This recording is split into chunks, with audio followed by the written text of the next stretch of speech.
Қазіргі заманға сай, комфортны өмір сүру үшін сізде екі ғана жол бар деп айтамыз.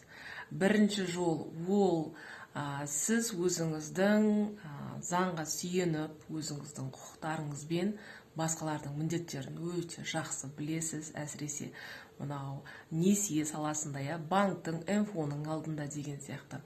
Және де заң нормаларына сәйкес арыз жаза аласыз. Және де ол арызға отказ берген жағдайда сіз өзіңіздің құқықтарыңызды қорғап, ары қарай сотқа бара аласыз. Немесе сізде екінші жол бар.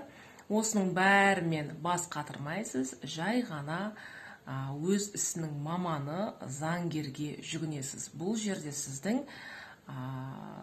заңгердің услугасын қалтаңыз көтере алуы керек.